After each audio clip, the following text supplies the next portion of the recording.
The doctor told a story of how a snake once coiled itself round his arm. He was telling the story to his friends. The doctor was a homeopath who had just started his practice.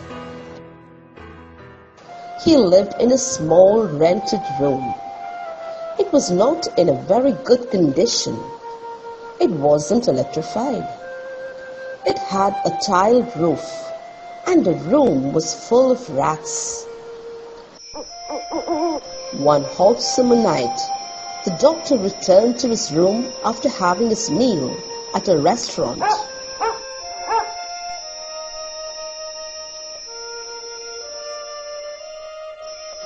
When he opened his room, he heard a familiar sound from above. These were rats fighting and jumping here and there. He lighted the kerosene lamp on the table.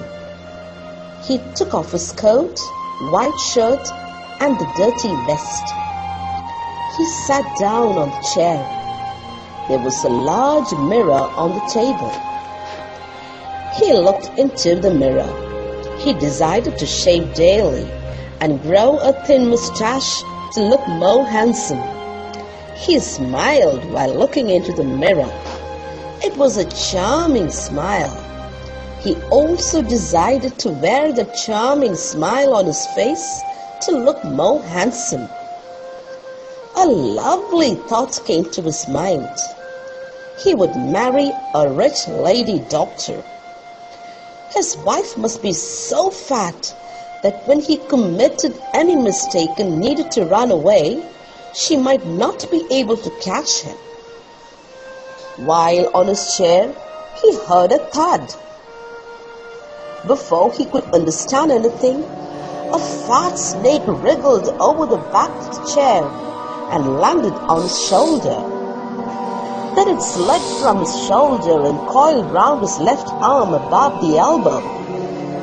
Its hood was spread out and its head was hardly 3 to 4 inches away from his face. The doctor sat as if he was a statue.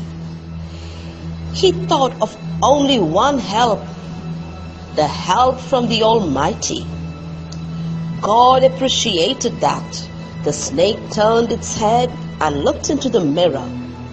It unwound itself from his arm and slowly crept into the table and moved towards the mirror and enjoyed its beauty. He got up from the chair and quietly went out through the door.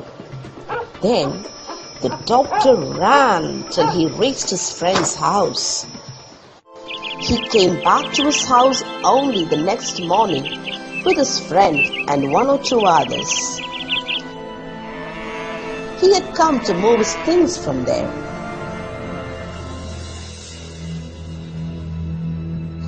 But there was hardly anything left for him to carry.